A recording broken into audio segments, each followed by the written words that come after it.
Hello दोस्तों, कैसे हैं आप सब लोग। मेरा नाम अभिषेक है और आपका स्वागत है आपके चैनल जीएस मार्ग पर। हमारी मॉडर्न हिस्ट्री की सीरीज चल रही है और हमारा इस समय जो टॉपिक चल रहा है मराठा साम्राज्य, मराठा एम्पायर। लास्ट 2 लेक्चर में हमने क्या क्या कवर किया था कि मराठों के जो शासक थे उनकी क्रोनोलॉजी, उसके बाद मराठों के कौन से महत्वपूर्ण शासक थे उनके टाइम में, उनके बारे में कुछ इंपॉर्टेंट पॉइंट्स, उनके टाइम में क्या क्या महत्वपूर्ण घटनाएं हुई थी, तो ये हमने कवर किया था। अगर आपने नहीं देखा है तो आप प्लीज़ प्लेलिस्ट में जाकर पुराने लेक्चर्स में आप इसको देख सकते हैं। आज के लेक्चर में हम क्या कवर करेंगे? आज के लेक्चर में हम कवर करेंगे एंग्लो मराठा युद्ध, आंग्ल मराठा युद्ध। 3 अंग्रेजों के साथ मराठों के युद्ध हुए हैं और उसके बाद मराठों की शासन व्यवस्था, ये आज के लेक्चर में हम लोग कवर करेंगे। इसके साथ हमारा मराठा साम्राज्य पूरा हो जाएगा। आप ये तीनों लेक्चर बार बार अगर 3 से 4 बार देख लेंगे तो आपका मराठा साम्राज्य से 1 या 2 क्वेश्चन जो भी आते हैं ये कभी गलत नहीं होंगे। ठीक है, तो स्टार्ट करते हैं आंग्ल मराठा युद्ध।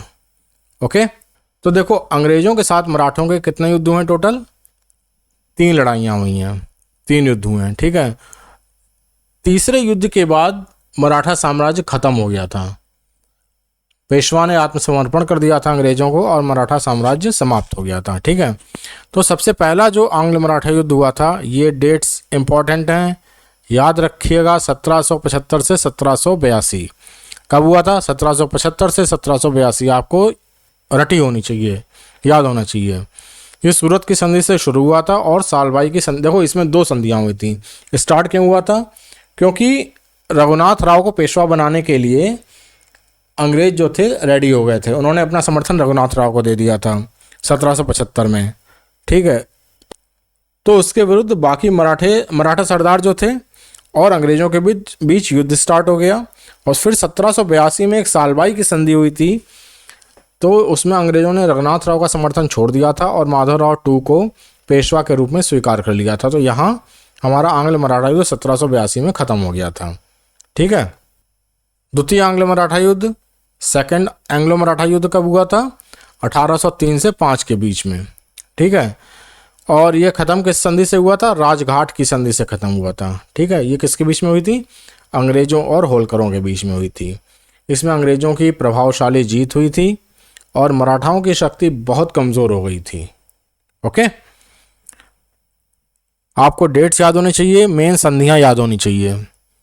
फर्स्ट एंग्लो मराठा वॉर 1775 से 1782, सूरत की संधि से स्टार्ट हुआ 1775, सालबाई की संधि से खत्म हुआ 1782।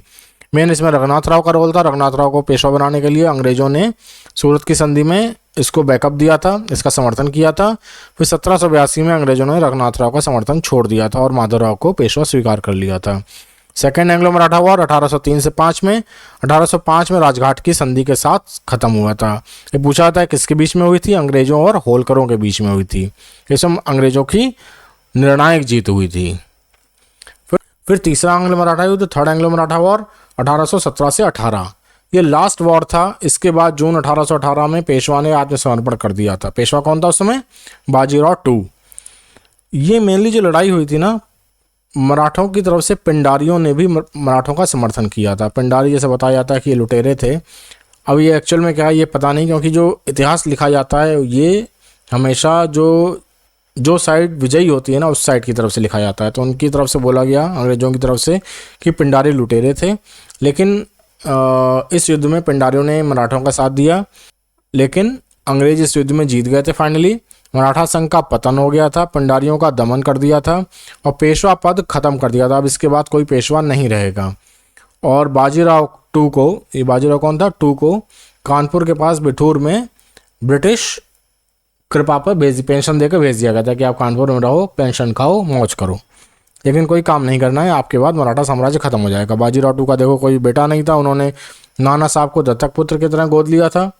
उसको अंग्रेजों ने कभी मान्यता दी नहीं, तो नाना साहब ने अंग्रेजों के खिलाफ 1857 में रिवॉल्ट में भाग लिया था। तो ये 3 एंग्लो मराठा वॉर हो गए। तो अब हम देखेंगे कि मराठा प्रशासन कैसा था, किस तरह से प्रशासन व्यवस्था मराठों में चलती थी। तो एक था अष्टप्रधान ग्रुप। अष्टप्रधान क्या था? ये मेनली 8 मिनिस्टर्स का ग्रुप होता था, ग्रुप ऑफ 8 मिनिस्टर्स। जैसे हमारी कैबिनेट होती है ना, कि जो मेन मंत्री होते हैं वो कैबिनेट में होते हैं, वैसे ही इनकी कैबिनेट हुआ करती थी। अष्टप्रधान किसने स्टार्ट की थी? शिवाजी ने स्टार्ट की थी। और इसके बाद जो राजा राम जब छत्रपति हुए थे, उन्होंने एक नए पद का सृजन कर दिया था और इस अष्टप्रधान में अब 9 मंत्री हो गए थे। कितने हो गए थे? 9 मंत्री। ये पूछा जाता है अष्टप्रधान किसने स्टार्ट किया था? शिवाजी ने किया था। और उसमें एक नए प्रतिनिधि पद का सृजन किसने किया था? राजा राम ने किया था। ठीक है, तो अब अष्टप्रधान हम देख लेते हैं कौन कौन से थे। देखो, एक तो है पेशवा, पेशवा तो एक तरह से प्रधानमंत्री समझ लो। फिर अमात्य मजूमदार, ये फाइनेंस मिनिस्टर, वित्त मंत्री होता था।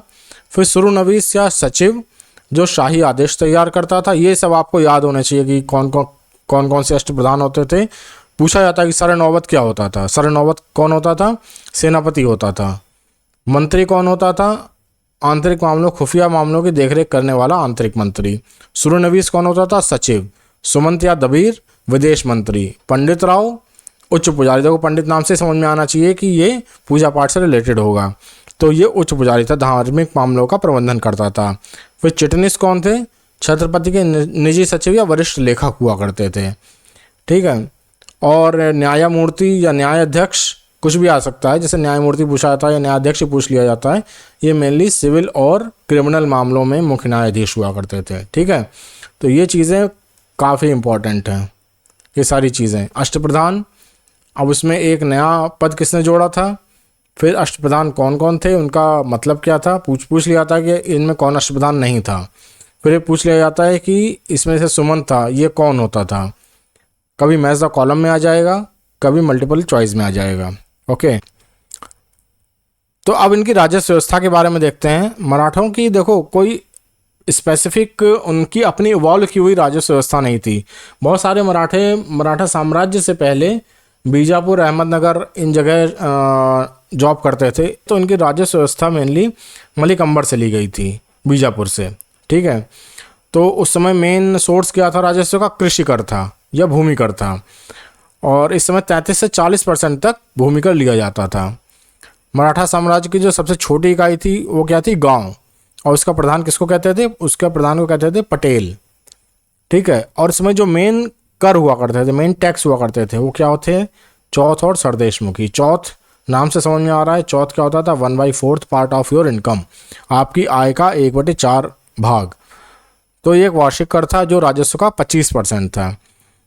अभी वहां से लिया आता था जहां मराठा अपने नियंत्रण करने का दावा करते थे। एक था सरदेशमुखी। सरदेशमुखी क्या था? ये चौथ के अतिरिक्त एक कर था जो राजस्व का 10% हुआ करता था। ठीक है, और ये कहाँ लगाया जाता था? जहां मराठा वंशानुगत अधिकार का दावा करते थे, भले ही डायरेक्ट रूल करें या ना करें। तो जहां वो दावा करते थे कि ये हमारा अधिकार, ये हमारा क्षेत्र है, तो वहाँ का जो रूलर था उसको मराठों को एज ए प्रोडक्शन मनी सरदेशमुखी देनी पड़ती थी। ठीक है, तो यहाँ हमारा मराठा साम्राज्य खत्म होता है। आप इन तीनों लेक्चर्स को बार बार रिवाइज कर लीजिएगा। ठीक है, आपके सारे क्वेश्चन यहीं से आ जाएंगे, टेंशन लेने की कोई ज़रूरत नहीं है। अगर आपको लेक्चर अच्छा लगा हो तो आप इसको लाइक कर दीजिए, अपने दोस्तों को शेयर कर दीजिए और चैनल को सब्सक्राइब कर लीजिए, जिससे कि आपको नए अपडेट्स और नए लेक्चर मिलते रहें। Thank you.